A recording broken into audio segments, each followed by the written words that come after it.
Hello दोस्तों, नमस्कार, good evening आप सब दोस्तों को। तो आप सब कैसे हैं? चलिए दोस्तों, मैं उम्मीद करूंगा आप सब बहुत ही अच्छे होंगे, मस्त होंगे, स्वस्थ होंगे। सो दोस्तों, आज मैं इस वीडियो में क्या बताने वाला हूं, आपको हमारे वीडियो का थंबनेल एंड टाइटल देखकर समझ में आ ही गया होगा। सो दोस्तों, चलिए मैं आपको फिर से बता देता हूँ कि आज मैं इस वीडियो में क्या बताने वाला हूँ। सो दोस्तों, आज मैं इस वीडियो में बताने वाला हूँ सुगम विज्ञान क्लास 6 का जो है चैप्टर 6, जिसमें दोस्तों हम लोग को पढ़ना था पदार्थों का पृथक्करण। जिसमें दोस्तों हम लोग अति लघु और लघु तरीय प्रश्न का क्वेश्चन आंसर जो है जान चुके हैं। आज दोस्तों हम लोग इस वीडियो में द्वितरीय प्रश्न के क्वेश्चन आंसर को जानने वाले हैं। तो दोस्तों देर न करिए, आप हमारे चैनल को सब्सक्राइब कर लीजिए ताकि मैं जो भी वीडियो बनाऊंगा उसका नोटिफिकेशन आपको मिल जाएंगे। ठीक है, इसी तरीके से दोस्तों आपको जो भी क्लास का जो है क्वेश्चन आंसर चाहिए, आप कृपया कमेंट जरूर करेंगे ताकि मैं वो उस क्वेश्चन का जो है आंसर आपको प्रोवाइड कर सकूं। ठीक है, तो चलिए दोस्तों देर न करते हुए यहाँ पे वीडियो में आगे बढ़ेंगे और वीडियो करेंगे स्टार्ट। तो आप हमारे वीडियो में लास्ट तक बन रहेंगे और ध्यानपूर्वक से सुनेंगे समझेंगे। तो यहाँ पर दोस्तों चलिए देर न करते हुए वीडियो करते हैं स्टार्ट। यहाँ पर सबसे पहला नंबर क्वेश्चन आता है कि मिश्रण से आप क्या समझते हैं? समांग एवं विषमांग मिश्रण को साधारण व्याख्या करें। ठीक है, तो यहाँ पर दोस्तों सबसे पहले हमें जवाब देना है कि मिश्रण से आप क्या समझते हैं। तो चलिए जानते हैं। जब दो या दो से ज्यादा पदार्थों को किसी भी अनुपात में मिलाया जाता है तो उससे बने पदार्थ को क्या कहते हैं दोस्तों? मिश्रण कहते हैं। ठीक है, जब दो या दो से ज्यादा पदार्थ को किसी भी अनुपात में क्या किया जाता है? मिलाया जाता है, तो उससे बने पदार्थ को क्या कहते हैं? मिश्रण कहते हैं। ठीक है, उसके बाद दोस्तों इसके बारे में मैंने बताया है कि मिश्रण जो है द्रव, ठोस और गैसों का मिलकर बनाता है ना, मिलाकर के क्या होता है दोस्तों? बनता है। मिश्रण के बनने के दौरान कोई रासायनिक बदलाव नहीं होता है, इसलिए कोई नया पदार्थ नहीं बनता है। ठीक है, उसके बाद बताना है कि मिश्रण को साधारण भौतिक विधि द्वारा क्या किया जाता है? अलग किया जा सकता है। ठीक है, उसके बाद मैंने बताया है कि मिश्रण दो प्रकार के होते हैं, एक समांगी और एक विषमांगी होते हैं। ठीक है, उसके बाद दोस्तों हम लोग को बताना था कि समांग एवं विषमांग मिश्रण को साधारण व्याख्या करें। तो अब हम लोग समांग मिश्रण के बारे में जानेंगे। तो जिस मिश्रण में सभी जगह पर अवयवों का संगठन एक जैसा होता है उसी को हम लोग समांगी मिश्रण कहते हैं। ठीक है, एग्जाम्पल के लिए क्या होगा तो चलिए मैं आपको नीचे बताता हूँ। समांगी मिश्रण के कुछ पहले गुण है उसको जान लेते हैं। तो इसमें मौजूद अलग अलग अवयव जो है अलग अलग नहीं दिखाई देते हैं। ठीक है, ये हो गया हमारा समांगी मिश्रण का गुण। दूसरा है दोस्तों, यह एक ही पदार्थ जैसा लगता है। कैसा लगेगा? कि एक ही पदार्थ जैसा लगेगा। समांगी मिश्रण को विलयन भी कहा जाता है। ठीक है, समांगी मिश्रण को क्या कहेंगे दोस्तों? विलयन भी कहेंगे। उदाहरण के लिए जानेंगे कि समांगी मिश्रण कैसा होता है। तो नमक का जलीय विलयन है दोस्तों, समांगी मिश्रण है। चीनी और पानी का मिश्रण जो है समांगी मिश्रण है। समुद्री जल, शराब और पानी का मिश्रण, पेट्रोल और तेल का मिश्रण आदि ये सभी के सभी क्या दोस्तों? समांगी मिश्रण है। ये एक ही जैसा देखने में लगते हैं। ठीक है, उसके बाद दोस्तों आपको बताना था विषमांगी मिश्रण के बारे में। तो चलिए जानते हैं। जिस मिश्रण के अलग अलग भागों के गुण एक जैसा ना हो। ठीक है, जिस मिश्रण के अलग अलग भागों का गुण एक जैसा ना हो और जिनकी संरचना एक जैसी ना हो उन्हीं को विषमांगी मिश्रण कहते हैं। ठीक है, इन मिश्रण में क्या होता है दोस्तों कि अलग अलग अवयवों के बीच स्पष्ट सीमा दिखाई देती है। विषमांगी मिश्रण के कुछ उदाहरण है चीनी और नमक। ठीक है, तो चीनी और नमक जो है दोस्तों जब मिश्रण करेंगे उसको मिलाएंगे तो दिखाई देंगे। दाल के दाने और गंदगी है ना, वो भी क्या होते हैं? दिखाई देते हैं। रेत और पानी ये भी क्या होते हैं? दिखाई देते हैं आदि। ये सभी के सभी दोस्तों विषमांग मिश्रण है जो अलग अलग भागों में एक जैसा ना हो, है ना, अलग अलग क्या होते हैं? दिखाई देते हैं। तो इस तरीके से दोस्तों आपको समांगी मिश्रण और विषमांगी मिश्रण के बारे में हो गया और मिश्रण से आप क्या समझते हैं वो भी आपको पता हो गया। ठीक है, तो इस तरीके से दोस्तों आपको क्या करना है? द्वितरीय प्रश्न का पहला नंबर क्वेश्चन के आंसर को लिखना है। उसके बाद दोस्तों चलते हैं सेकंड नंबर क्वेश्चन में। क्वेश्चन दोस्तों कि वाष्पीकरण से आप क्या समझते हैं? चीनी और जल के मिश्रण से चीनी प्राप्त करने के लिए आप इसका उपयोग किस प्रकार करेंगे? ठीक है, तो सबसे पहले आपको क्वेश्चन बताना है आंसर कि वाष्पीकरण से आप क्या समझते हैं। तो चलिए जानते हैं दोस्तों। जब कोई तरल पदार्थ गैस में बदल जाता है तो इसे वाष्पीकरण कहते हैं। ठीक है, वाष्पीकरण क्या है? जल चक्र का एक हिस्सा है। क्या है दोस्तों? जल चक्र का एक हिस्सा है। तो वाष्पीकरण के बारे में कुछ बातें जो है हम जान लेते हैं। वाष्पीकरण एक स्वतः होने वाली प्रक्रिया है। ठीक है, वाष्पीकरण जो है द्रव की सतह पर ही होता है, ना कि उसके अंदर होता है। वाष्पीकरण की दर जो है तापमान के बढ़ने के साथ क्या होगी दोस्तों? बढ़ेगी। ठीक है, और हमको से यहाँ पे पूछ रहा था कि चीनी और जल के मिश्रण से चीनी प्राप्त करने के लिए आप किसका उपयोग जो है करेंगे, किस प्रकार उपयोग करेंगे, है ना जी।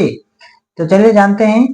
चीनी और जल यानी कहने का मतलब है पानी के मिश्रण से चीनी प्राप्त करने के लिए, है ना, मिश्रण को उबाला जाता है। इस प्रक्रिया में चीनी उबलती नहीं है, लेकिन पानी जो है भाप में बदल जाता है ना दोस्तों, और चीनी पीछे रह जाती है। भाप को इकट्ठा करके पानी को अलग किया जा सकता है, ठीक है, जिससे चीनी और पानी को अलग किया जा सकता है। तो आपको समझ में आ गया होगा कि चीनी और जल से हम लोग कैसे करेंगे, चीनी और पानी को अलग करेंगे, ठीक है। अब दोस्तों चीनी और पानी के मिश्रण से जुड़ी कुछ बातें हैं वो भी हम जान लेते हैं। जब चीनी को पानी में घोला जाता है तो एक समांगी मिश्रण बनता है, ठीक है। इस चीनी का पानी में क्या होता है दोस्तों, विलयन कहते हैं। हमें पता है पानी चीनी को घोलने वाला विलायक है। हमको पता है भाई साहब कि पानी जो है चीनी को क्या करता है, घुला देता है। तो हमारा क्या हो गया, पानी विलायक हो गया, और चीनी जो है घुल जाता है, इसलिए क्या हो गया दोस्तों, विलेय हो गया, ठीक है। उसके बाद तीसरा पॉइंट है चीनी और पानी के अणुओं की रासायनिक बनावट के कारण पानी जो है चीनी में क्या हो जाता है दोस्तों, घुलता है, ठीक है। पानी चीनी में, चीनी जो है पानी में घुल जाता है, ठीक है।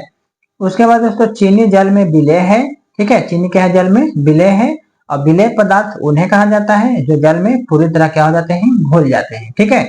तो इस तरीके से दोस्तों आपको क्या रहा, सेकेंड नंबर क्वेश्चन का आंसर रहा। दोस्तों आपका तीसरा नंबर क्वेश्चन कि रावाकरण किसे कहते हैं।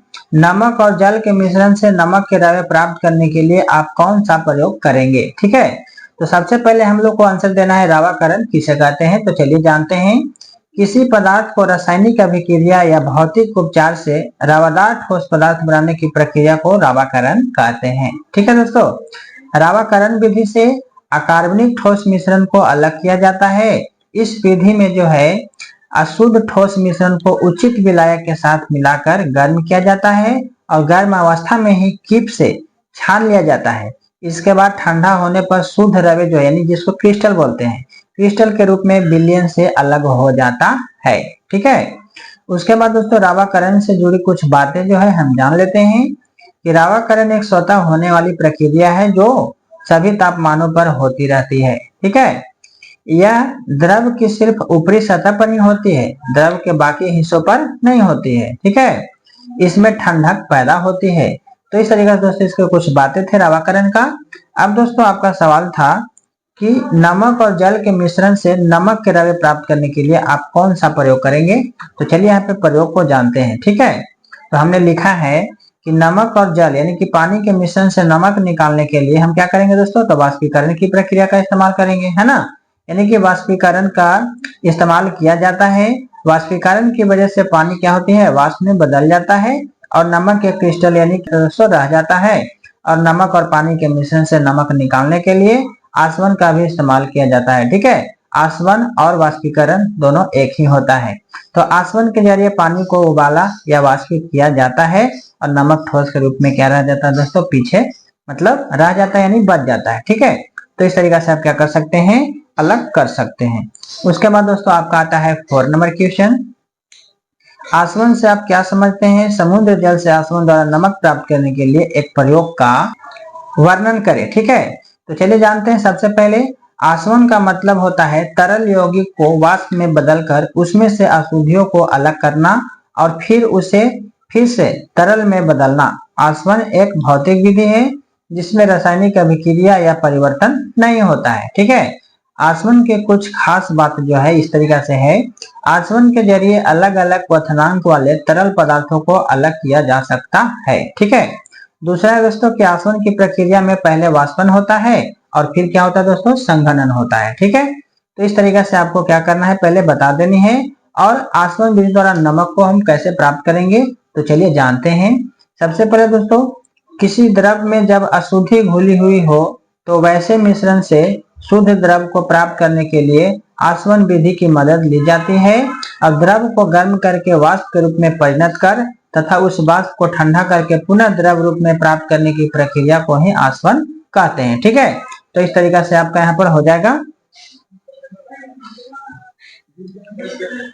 अब दोस्तों हम चलते हैं इसका प्रयोग के बारे में, देखते हैं किस तरीके से हम इसका प्रयोग करके, है ना, अलग करेंगे।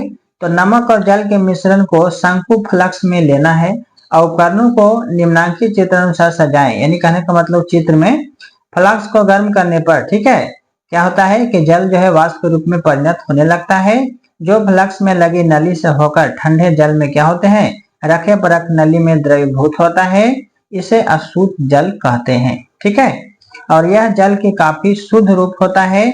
नमक का उजला अवशेष जो है शंकु फ्लक्स में रह जाता है। ठीक है, तो इस तरीके से दोस्तों आपका क्या हो जाएंगे, 4 नंबर क्वेश्चन का आंसर हो जाएंगे।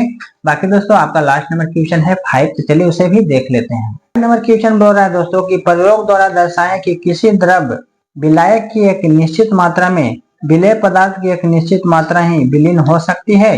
क्या ताप बढ़ाने पर विलायक की घुलाने की क्षमता बढ़ जाती है, स्पष्ट करें। ठीक है, तो इसका आंसर देना है दोस्तों कि हाँ, किसी द्रव विलायक में एक निश्चित मात्रा में घुलने वाले विलेय की मात्रा भी निश्चित होती है।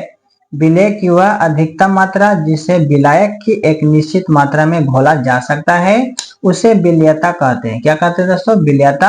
और विलेयता विलयन के तापमान, विलेय और विलायक की प्रकृति और विलेय के आकार पर निर्भर करती है। ठीक है, और दोस्तों बोल रहा था कि ताप बढ़ाने पर विलायक की घुलाने की क्षमता बढ़ जाती है। तो आपको बताना है कि बढ़ी हुई आणविक गति के कारण, है ना, अधिक विलायक अणु विलेय अणुओं के संपर्क में आते हैं तथा उन्हें अधिक बल से खींचते हैं, जिसके परिणाम स्वरूप आमतौर पर अधिक विलेयता उत्पन्न होती है। चूंकि विलेयता जो है ना, चूंकि विभिन्न पदार्थों, विभिन्न परमाणुओं, आयनों या अणुओं से बने होते हैं, इसलिए तापमान में वृद्धि से उनके घुलने की क्षमता क्या होती है, क्षमता पर अलग अलग प्रभाव पड़ता है। ठीक है, तो इस तरीके से दोस्तों आपको क्या करनी थी, 5 नंबर क्वेश्चन के आंसर को दे देना है। बाकी दोस्तों आपको यहाँ पर दिए गए प्रश्न का क्वेश्चन आंसर खत्म होता है। तो दोस्तों आपको हमारी वीडियो कैसी लगी, अच्छी लगी हो तो वीडियो को लाइक करें, चैनल को सब्सक्राइब करें, अपने दोस्तों के पास शेयर करें ताकि उनको भी समस्या का समाधान हो पाए। और दोस्तों इसी तरीके से आप हमें सपोर्ट बनाए रखिए, मैं आपका सपोर्ट करता रहूंगा।